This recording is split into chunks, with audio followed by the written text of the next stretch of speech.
नमस्कार विद्यार्थियों। मैं मुकेश साहू मेवाड़ की पावनधरा भिलवाड़ा से आप सभी विद्यार्थियों का एक बार फिर से हार्दिक स्वागत करता हूं। उम्मीद है आप सब स्वस्थ होंगे और आपकी पढ़ाई भी अच्छी चल रही होगी।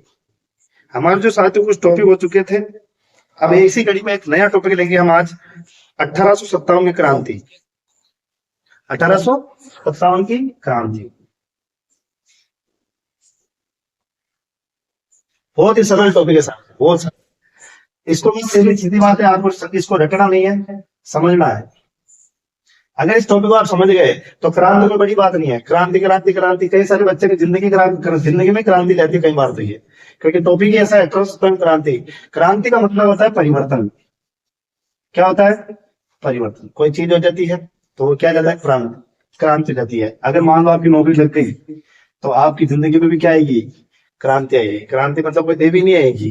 क्रांति का मतलब यहाँ पे आप नौकरी आते हुए पहले आपका रहन सहन चेंज हो जाएगा, खान पान चेंज हो जाएगा, उठ बैठ चेंज हो जाएगी, आपके सारे दोस्त चेंज हो जाएंगे, बस दुबई चेंज नहीं होगी, है ना। और अगर वो करना चाहो तो आप कर सकते हो, ऐसी कोई बात नहीं है। कभी पैसा आने के बाद तो हर चीज चेंज हो सकती है, ठीक है ना। तो क्रांति का मतलब ये क्या होता है साथियों? परिवर्तन। और यहाँ पर भी जो है क्रांति 1857 क्रांति हुई थी, उसके बाद परिवर्तन देखने को मिला था और बहुत बड़ा देखने को मिला था। क्योंकि 1857 की क्रांति जो हुई थी वो ईस्ट इंडिया कंपनी के खिलाफ हुई थी। किसके खिलाफ हुई थी? ईस्ट इंडिया कंपनी, ना कि ब्रिटेन सरकार के खिलाफ हुई थी।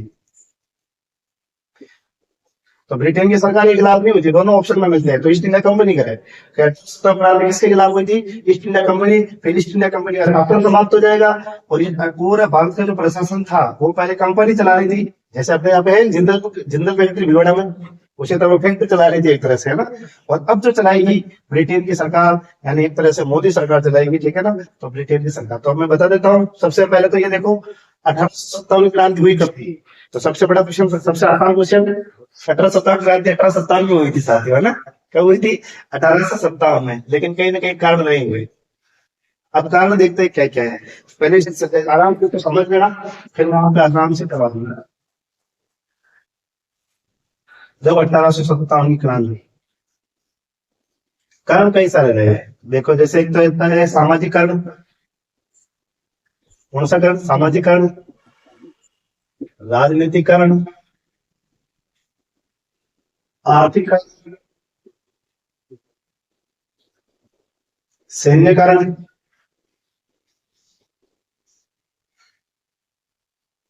राजनीतिक कारण, सामाजिक कारण, आर्थिक कारण, धार्मिक कारण, तत्कालीन कारण।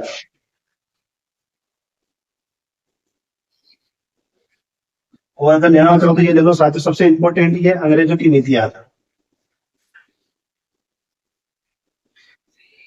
कहीं ना कहीं सबका कहीं ना कहीं बोल रहा है, तब जाके क्रांति हुई है जिसका नाम क्या था? 1857 क्रांति। पहले ये ले लेते हैं, कौन सा? सामाजिक कारण। सामाजिक कारण का मतलब है समाज, और समाज में अंग्रेजों का हस्तक्षेप। इसका हस्तक्षेप साथियों, अंग्रेजों का हस्तक्षेप। धीरे धीरे बताऊंगा, कोई स्पीड से नहीं ले लूंगा, आपको आराम से पहले सुनना, उसके बाद मैं लिखा दूंगा, और लिखने के बाद आप बोर्ड से देख के स्क्रीनशॉट लेके लिख सकते हो आराम से, कोई तकलीफ नहीं है ना। तो सामाजिकरण किसमें हस्तक्षेप हुआ अंग्रेजों का? समाज में। आपको पता है साथियों, समाज के में जो है उस समय अंग्रेज जब आए थे तो यहाँ पे सती प्रथा थी। इन्होंने किस पर रोक लगा दी? सती प्रथा पर रोक लगा दी, नर बलि पर रोक लगा दी, दास प्रथा पर रोक लगा दी, घूंघट प्रथा पर रोक लगाना चाहा, वो तो अभी भी चल रही है। इसके अलावा कन्यावध पर रोक लगा दी, बाल विवाह पर रोक लगा दी, त्याग प्रथा पर रोक लगा दी, बहुपत्नी विवाह पर रोक लगा दी। बहुपत्नी विवाह यानी कई कई सारी पत्नियां रख सकते हो। इन सारी प्रथाओं पे क्या कर दी? रोक लगा दी। देखो, सती प्रथा पर रोक लगा दी, दास प्रथा, घूंघट प्रथा, नरबली, बहुपत्नी, बाल विवाह, कन्यावध, त्याग प्रथा। अगर देखा जाए समाज के हिसाब से तो ये सारी प्रथाएं सही थी, लेकिन उस समाज की दृष्टि से देखोगे तो ये चीजें गलत थी। वो समाज की दृष्टि से, अगर आज आपके घर में कोई भी अगर कोई कार्य हो रहा है, वो कार्य करने के दौरान अगर कोई कार्य आदत कह दे नहीं ये चीज गलत हो रही है, ये करो, तो आपको गुस्सा आएगा नहीं आएगा? क्या करा? माँ को कर, माँ की मर्जी हो जो कह रहा। तो यहाँ पे भी ऐसे हुआ था। सती प्रथा अलग सही थी, लेकिन उस समाज में लगा कि नहीं ये गलत है। कन्यावध, बाल विवाह, बाल विवाह तो आज भी देख लो, कई सारे गुस्सा आज भी जाएगा। मान लो किसी घर में तीन बेटी है, तीन बेटियां हैं, एक बड़ी है, दो 18 एक बेटी है 22-23 साल मान लो, एक छोटी मान लो 17-18 साल के आसपास, एक मान लो 12-14 के आसपास मान लो। लेकिन एक जो अपने भारत के अंदर आज भी जो है कई सारे परिवार ऐसे हैं जो 3 बेटियों का 3 विवाह नहीं करते। तो यहाँ पे जो है 3 बेटियों को एक साथ कराएंगे, वो विवाह आज भी होते हैं कई सारे, आप देख लेना आसपास आपके, तो विवाह होगा। लेकिन अगर आप चले गए वहां पे, वहां जाके कहोगे नहीं साहब ये तो इनकी तो एक बेटी आपकी तो लायक, आप कितने बेटी को विवाह कराओगे, एक का कराओगे, तो उस किसान को, उस परिवार को कितना गुस्सा आएगा आपके कि भाई आपने विवाह करा दे उसी के साथ एक बार। तो यहाँ पे जो है 3 बेटियों का विवाह नहीं करवा सकते। तो इस वजह से बाल विवाह पर रोक लगा दी, कन्याओं पर रोक लगा दी। उस समय जो है कन्याओं के ऊपर दहेज भी बहुत दिया जाता था। दहेज तो आज भी बहुत दिया जाता है, आप इंस्टाग्राम पे रीलें देखते हो तो कन्यावन पे, तो यहाँ पे त्याग प्रथा, समाज में सती प्रथा, दास प्रथा, घूंघट प्रथा, बहुपत्नी विवाह पर जब ये प्रथाओं पर रोक लगी, अंग्रेजों के साथ नहीं थे क्योंकि वहां पे ऐसा कुछ नहीं था, लेकिन भारत के अंदर ये चीज हो रही थी, तो समाज को ये कहीं ना कहीं पसंद नहीं आया, और समाज के अंदर जो है अंग्रेजों के प्रति क्रोध पनपने लगा, और जिसका परिणाम निकला था कौन सी क्रांति, 1857 क्रांति, और जिससे आम जनता ने भी क्रांति में भाग लिया था। ठीक है, दूसरा कारण क्या था साथियों, राजनीतिक कारण। राजनीतिक कारण राजाओं का अस्तित्व। हालांकि राजा राजस्थान के अंदर तो ज्यादातर राजाओं ने जो है अंग्रेजों का साथ दिया था, लेकिन भारत के जितने ज्यादातर राजा थे उन्होंने इसमें भाग लिया था। भाग देखो जैसे कैसे, अगर मानो तो अंग्रेज कई सारी नीतियां लाए थे जो यहाँ पढ़ेंगे वैसे तो, पर यहाँ पे देखो जैसे सहायक संधि, सहायक संधि आई थी, आश्रित पार्थकिक संधि आई थी, आश्रित पार्थकिक की, डलहौजी हड़प की नीति लाया था जिससे साम्राज्य को क्या किया गया था, हड़पा गया था। उसके अलावा अगर इंपोर्टेंट देखें तो सहायक संधि, सहायक संधियों पर इनसे हस्ताक्षर करवाए गए, आश्रित पार्थकिक संधियों पर इनसे हस्ताक्षर करवाए गए। हस्ताक्षर करवाने के बाद ये राज्य जो थे कोई भी निर्णय अपने हिसाब से नहीं लेते थे, सारी चीजें जो थी अंग्रेजों से पूछ पूछ के करनी पड़ती थी। कोई भी काम, यदि किसी रियासत से वैवाहिक संबंध बनाने हो, किसी को कुछ लेना हो या देना हो, किसी भी रियासत को अगर देना हो तो सहायक संधि के तहत आप कुछ नहीं ले दे सकते, वो सारा अंग्रेजों से पूछना पड़ता था। और ये व्यक्ति था जिसका नाम था कार्ल मार्क्स, कार्ल मार्क्स।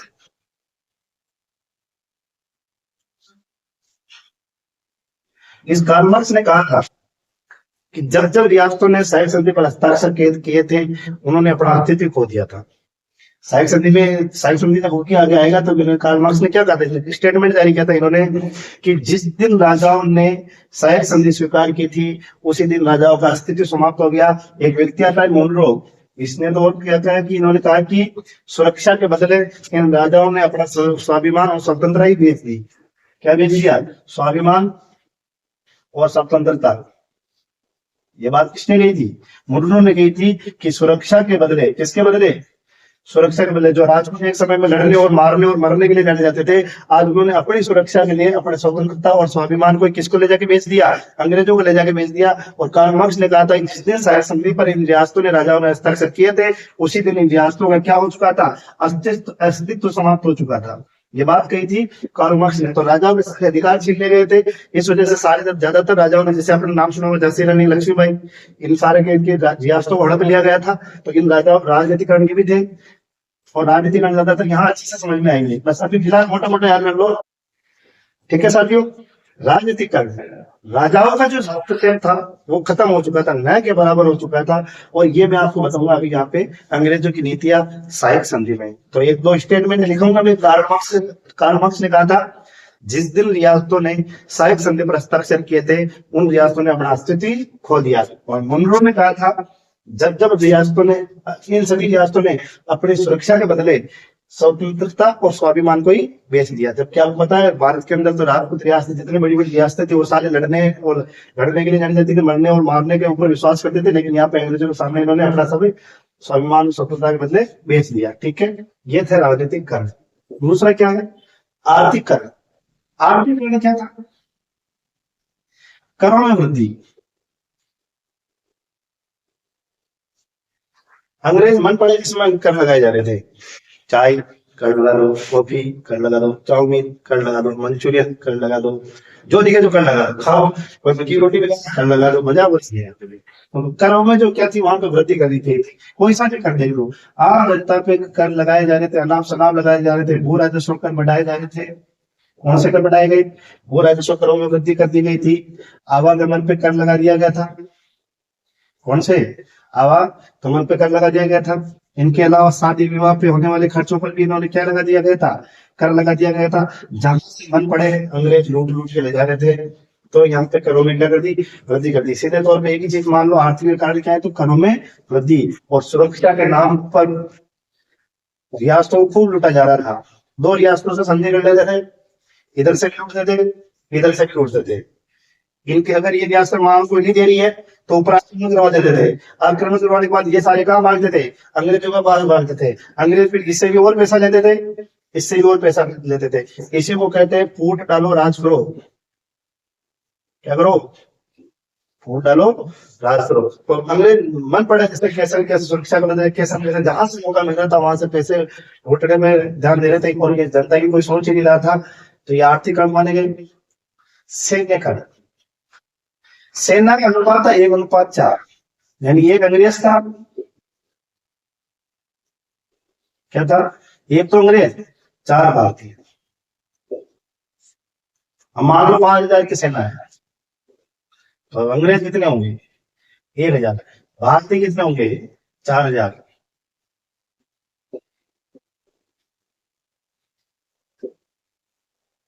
अब जो 5,000 सैनिक हो गए, 1,000 अंग्रेज, 4,000 भारतीय। इसमें भी जो है, अगर मैं राजस्थान में जाऊं तो राजस्थान में एक भी अंग्रेज सैनिक ही नहीं था,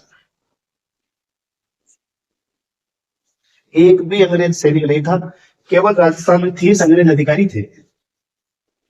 क्या थे, अंग्रेज अधिकारी। अब देखो कितना बड़ी राजस्थान में, आप इतनी बड़ी 1870 क्रांति पढ़ते हो, उसमें केवल कौन मारे जाएंगे, अधिकारी मारे जाएंगे। और अंग्रेजों की तरफ से उन क्रांतियों को दबाने के लिए भी कोई बाहर से अंग्रेज नहीं आए थे, भारतीय सैनिक ही लड़ रहे थे। तो इसलिए तो यहाँ पे मोटा मोटा तौर पर यहाँ से समझो, ये एक भी अंग्रेज सैनिक राजस्थान में नहीं था, केवल 30 अंग्रेज अधिकारी हुआ करते थे। और यही अंग्रेज अधिकारी पूरे राजस्थान को चला रहे थे। इसका मतलब राजस्थान के अंदर जो थे, ये जो आपकी रियासतों की जो सेनाएं थी, उन सेनाओं में कोई और सैनिक नहीं थे, भारतीय सैनिक ही थी। एक तो ये था कि जब जब कोई युद्ध करने जाते थे, भारतीय सैनिक ज्यादा मरते थे, अंग्रेज नाम मात्र के मरते थे। लेकिन जब युद्ध में विजय हो जाती थी तो वाहवाही के कौन लूटते थे, अंग्रेज। ज्यादातर पैसे कौन ले जाते थे, अंग्रेज। बड़े बड़े उच्च पदों की उपाधि किसको मिलती थी, अंग्रेजों को। उपहार किनको मिलते थे, अंग्रेजों को। कोई भी जैसे कोई भी चीज हो, इनको ज्यादा फायदा होता था और भारतीय बेचारे मारे जाते थे। इसके अलावा अगर सेनाएं कहीं बाहर राज्यों में, दूसरे राज्यों में, दूसरे देशों में लड़ने गई, हालांकि भारत में तो पहले ही मना कर दिया, समुद्र पार करने के वो अपमान मानते थे भारतीय सैनिक, कि हम समुद्र पार करके नहीं जाएंगे। अपमान मानते थे कहीं ना कहीं, वो भगवान के तौर पे कहीं ना कहीं पुरानी जो संस्कृति है वो उनके आधार पे समुद्र के अंदर नहीं जाते थे और समुद्र को पार नहीं करते थे।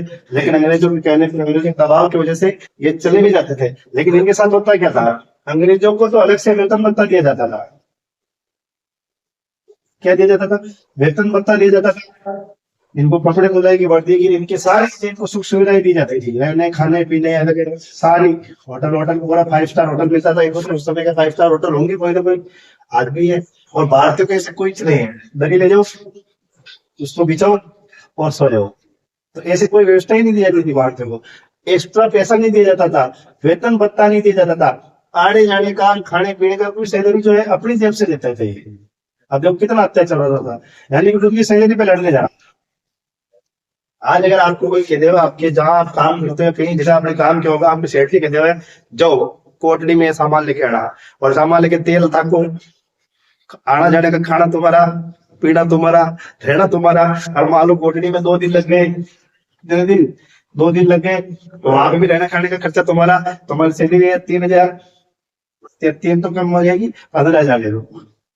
ऐसे तुम्हारे पे काम करने वाले सेठ जी ने अगर यहाँ पे पांच पांच टूर भी भेज दिए, मान लो यही टूर अहमदाबाद का भेज दिया, कहाँ का भेज दिया, अहमदाबाद का टूर भेज दिया, तुम्हारी सैलरी 15,000। अब आने जाने में, ये खाने पीने में तुम्हारे 15,000 से लेके तो पता पड़ा सैलरी -6,000 रुपए।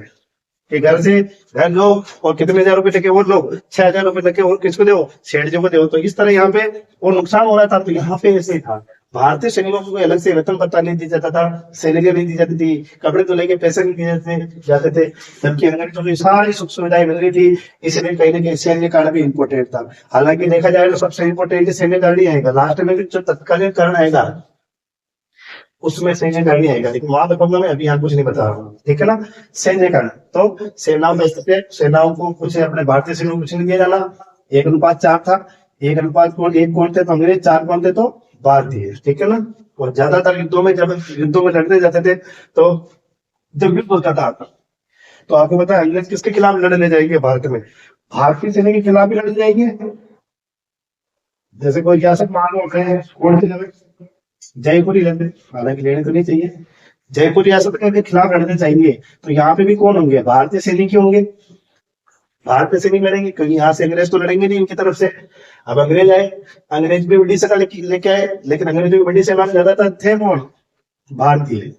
अब दोनों के बीच में युद्धों का भयंकर, इधर से भी भारतीय मारे जाएंगे, इधर से भी भारतीय मारे जाएंगे, और भारतीय मारे जाने के बाद फिर दोनों तरफ से जो रक्षांत होगा वो भारतीय सैनिकों का होगा, ना कि ज्यादातर अंग्रेजों का। अंग्रेजों को लगा कि हार रहे, भाग जाओ, जीत गए, अधिकार कर लो। और अब यहाँ पे भारतीय सैनिकों में भी क्या करते थे? भारतीयों में भी बहुत फूट डालते थे। जब ये वापस आ जाते थे, तो इसलिए जब यहाँ पे जैसे मान लो जयपुर से लड़े, जयपुर लड़ने गए और जोधपुर के सैनिक लेके गए, तो जोधपुर वालों को आके आके जयपुर वालों के खिलाफ खड़ा कर देंगे कि आपके छोरों को मार दिया, आपके बेटों को मार दिया, जयपुर वाले अच्छे नहीं है। तो इस तरह रियासतों के अंदर इतनी खतरनाक फूट डलवा रखी थी कि ये इनको जीना पसंद नहीं करते थे, जयपुर वाले जोधपुर को, और जोधपुर वाले जयपुर को, दोनों एक दूसरे को पसंद नहीं करते थे। इतना खतरनाक माहौल शेयर करते थे अंग्रेज। तो इस वजह से भारतीय सैनिकों को यहाँ पे मारे जाते थे बहुत सारे, इसलिए सैन्य काम कहीं ना कहीं बड़ा कारण था। और आगे वाले समय में भी सैन्य कारण सबसे बड़ा होगा। एक ये रहेगा लास्ट धार्मिक कारण। कौन सा? धार्मिक कारण।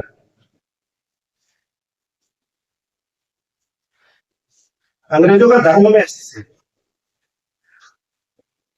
1813 का चार्टर एक्ट पढ़ा होगा आपने, कभी सुना हो? कई सारे चार्टर एक्ट आए थे 1858 से पहले, क्रांति 1857 क्रांति से पहले जितने भी एक्ट आए वो चार्टर एक्ट थे। जैसे आपके पहला चार्टर एक्ट आया था 1773 का रेगुलेटिंग एक्ट, जो वारेन हेस्टिंग के समय आया था। फिर आया था आपके 1784 पीस इंडिया एक्ट। फिर 1786 कॉर्नवालिस वॉलिस का एक्ट। 1793 का एक्ट, और जो भी कॉर्नवालिस थे उस समय भी। और फिर आया था 1813 का चार्टर एक्ट। फिर 1833 का चार्टर एक्ट, और 1853 का चार्टर एक्ट। वो चार्टर एक्ट रहे तब बात करेंगे अपने, यहाँ पे इतना बड़ा मत पढ़ो, बस अपने फिलहाल याद लो। 1813 के चार्टर एक्ट में पहली बार ईसाई धर्म को, ईसाई लोगों को भारत में प्रसार करने की अनुमति मिली, ईसाई धर्म का। तो ईसाइयों को पहली बार अनुमति मिली, आप जाइए और भारत में क्या करिए, ईसाई धर्म का प्रचार करिए। वो पहली बात कौन से एक्ट में मिला था? 1813 के चार्टर एक्ट में।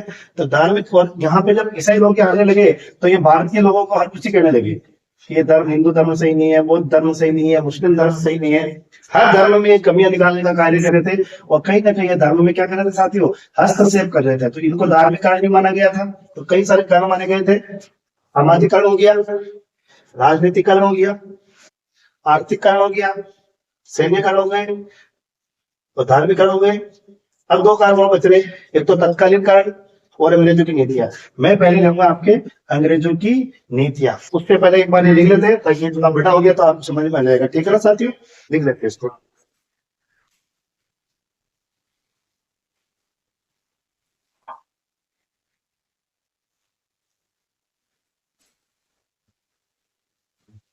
वीडियो अगर समझ में नहीं आई साथियों, 2 बार देखें, कोई जरूरी नहीं है कि एक ही बार देखें तो गड़बड़ करते रहे। समझे? पहले एक नहीं 2 बार, दो नहीं 3 बार, 3 नहीं 4 बार। जब तक नहीं समझोगे खेल नहीं आएगा आपके, एक तरह से भ्रांति समझ में आएगी। क्योंकि देखो मैं पढ़ाते ऐसा, कई सारे बच्चे बोलते हैं मुझे, सर ये क्या कर दिया है? आप विश्वास नहीं करोगे, जब मैं क्लास में पढ़ाता हूँ और कोई नया बच्चा अगर बीच में आके बैठ जाता है और ये आदत देख लेता है बोर्ड की, वो अगले दिन आता ही नहीं है, वो कहता है ये तो ये पढ़ाती नहीं, तो कुछ ही कर सकते हैं। तो मैं वो कहता हूँ, जब तक शुरू में क्लास में नहीं बैठोगे आपके कुछ समझ में नहीं आएगा। और हाँ, अगर क्लास में बैठ गए फिर आपको समझ में नहीं आया, तो फिर गलती ये है कि मैं कहीं ना कहीं थोड़ा कमजोर हूँ, आपको नहीं समझा। तो फिर डालो 18 की क्रांति, क्रांति के कई सारे कारण माने गए। हम्म।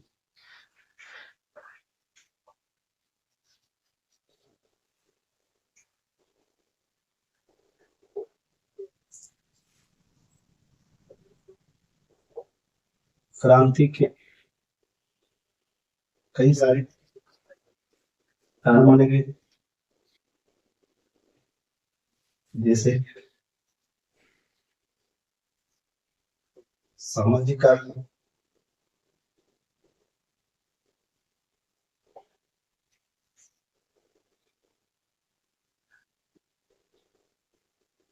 आर्थिक कारण,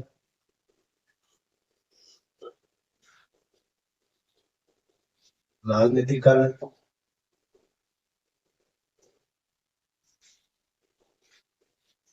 धार्मिक कारण, सैन्य कारण,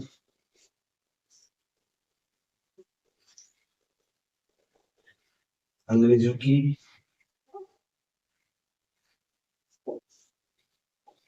नीतियां और तत्कालीन कारण। एक एक पढ़ेंगे ना। पहला कौन सा है? सामाजिक कारण।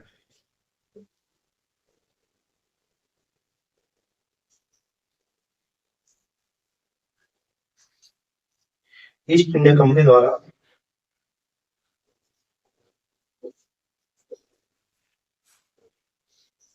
द्वारा समाज में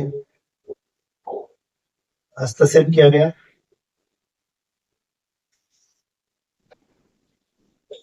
समाज की कई प्रथाओं पर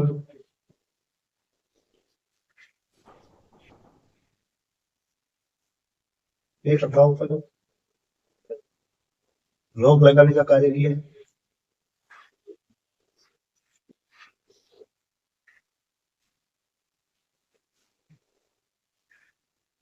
जैसे दास प्रथा, कन्यावध, सती प्रथा, दास प्रथा, कन्या सती प्रथा, बाल विवाह, नर बलि, और विश्व की सबसे खतरनाक मेवाड़ में देखी थी 1853 में डाकट प्रथा। कौन सी प्रथा? 1853 में स्वरूप सिंह ने लगाई थी डाकट प्रथा में। आज भी वैसे ठगी डाकट प्रथा, नरबली, सती प्रथा, बाल विवाह, बहुपत्नी विवाह पर रोक लगाने का कार्य किया। बिल्कुल है कि बदली तो नहीं, लेकिन और कई सारी बुरी पता है साथियों, कोई जरूरी नहीं है यही प्रथा है, बहुत सारी है। कन्यावध पर भी रोक लगाई थी, जैसे कि बहुपत्नी विवाह पर रोक लगाई। कोई अच्छे कार्य भी किए थे, ऐसी बात नहीं है। विधवा पर विवाह शुरू करवाया था, और हालांकि ये प्रथाएं रोक लगाई थी, ये भी सही थी, लेकिन उस समाज के हिसाब से ये कहीं ना कहीं गलत थी। ठीक है ना। तो ये सामाजिक कारणों का दूसरा कौन सा? आर्थिक कारण।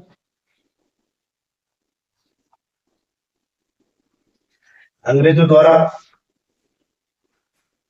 हर वस्तु,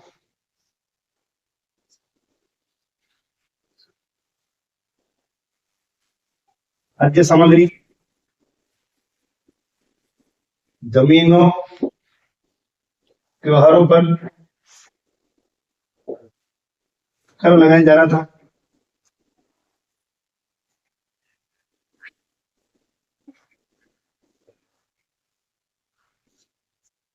कर लगाया जा रहा था, जिससे आम जनता भी विचलित हुई।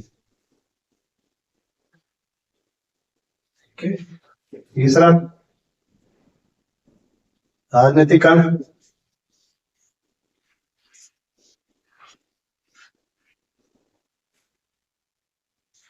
राजाओं व रियासतों के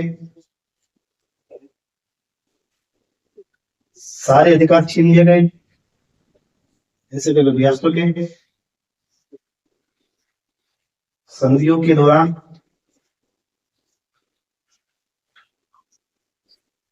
सारे अधिकार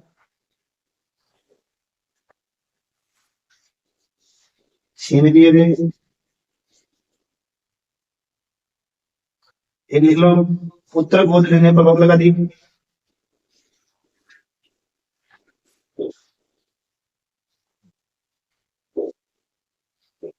वो लगा दी। डायरेक्ट निकलना सच बाकी तो अंग्रेजों की जो नीतियां पड़ेगा ना उसमें थोड़ा अच्छा समझता है, यहाँ इतना लंबा खींचने से मतलब नहीं है। उत्तर खोज देने पर रोक लगा दी। अधिकार छीनने बात वही है, रोक लगा दी, जिससे राजाओं में भी अंग्रेजों के प्रति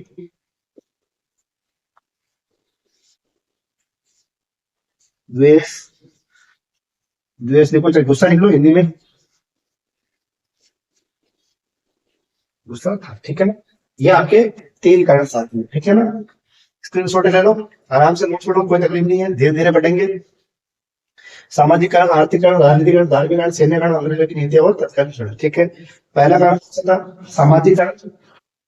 ईस्ट इंडिया कंपनी द्वारा समाज में हिस्सा किया गया, जैसे ये सारी प्रथाओं पे इन्होंने क्या लगा दी? रोक लगा दी, इससे समाज में एक बहुत बड़ा वर्ग जो था इससे प्रभावित हुआ। आर्थिक कारण, अंग्रेजों द्वारा हर वस्तु, हर चीज, हर व्यक्ति, हर जमीन पर क्या लगा दी? कर बटा दिया, इससे जनता परेशान। राजनीतिक कारण, राजाओं व रियासतों के समझौते के दौरान सारे अधिकार क्या कर लिए? छीन लिए गए, जिससे ये राजा भी कहीं ना कहीं अंग्रेजों से बचे नहीं थे। हालांकि देखा जाए भी बड़े राजा ही थे, तो राजा दूसरे हो सकते हैं। जहाँ की नदी होते तो यहाँ के अंदर यहाँ होते, पैसा नहीं थे पहले ही थे। अगला कौन सा? धार्मिक कारण।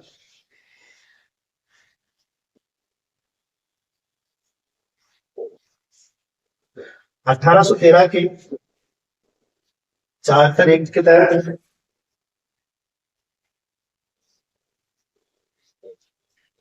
1813 के चार्टर एक्ट के तहत ईसाइयों को भारत में प्रचार करने की अनुमति मिली, प्रचार करने की अनुमति मिली।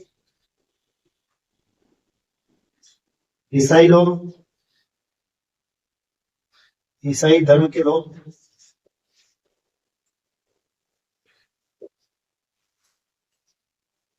हिंदू, बौद्ध, जैन, सिख व मुस्लिम धर्म का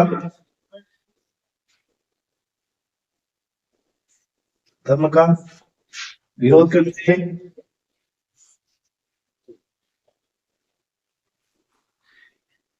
ईसाई धर्म को सर्वश्रेष्ठ,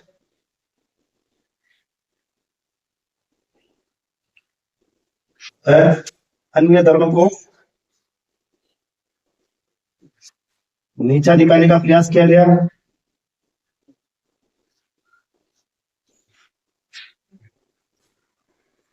ठीक है ना, जिससे लोगों में धार्मिक भावनाएं आहत हुई थी, है ना। तो ये तत्कालीन काल में कहीं ना कहीं धर्म आएगा, और धर्म जो आएगा वो किसके खिलाफ आएगा? सैन्य के खिलाफ आएगा, ठीक है ना। अगला देखो, चौथा सैन्य कारण।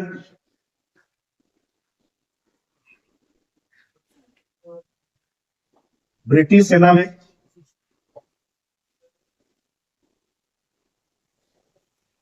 सेना का अनुपात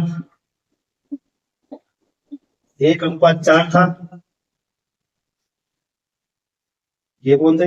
एक अंग्रेज अनुपात भारतीय अनुपात था। इसके अलावा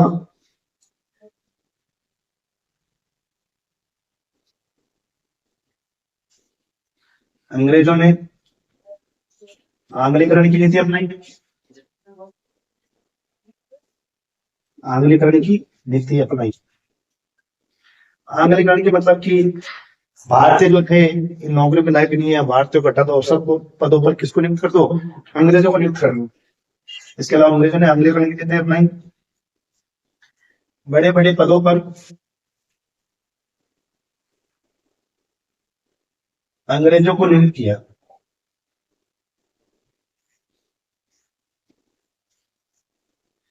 अंग्रेजों को अलग से सेवा देने पर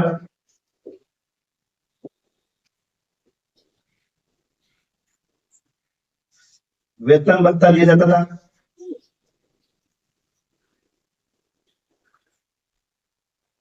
वेतन भत्ता दिया जाता था, जबकि भारतीय सैनिकों को ऐसी अलग से कोई भी सुविधा नहीं दी जाती थी।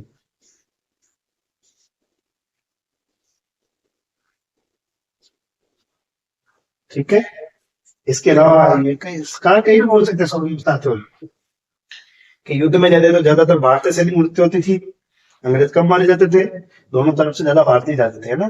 तो ये और भी कई सारे कारण है, बस बड़े बड़े मोटे तौर पर लिख लो, हाँ ये ठीक है ना। तो यहाँ आपने जो अपने अभी तक जो पढ़ा था वो लिख लिया साथियों। अब जो चलेगा वो क्या चलेगा, अंग्रेजों की नीतियां। अब जो अपना अगला टॉपिक है, ये देख लो एक बार, स्क्रीनशॉट ले लो आप।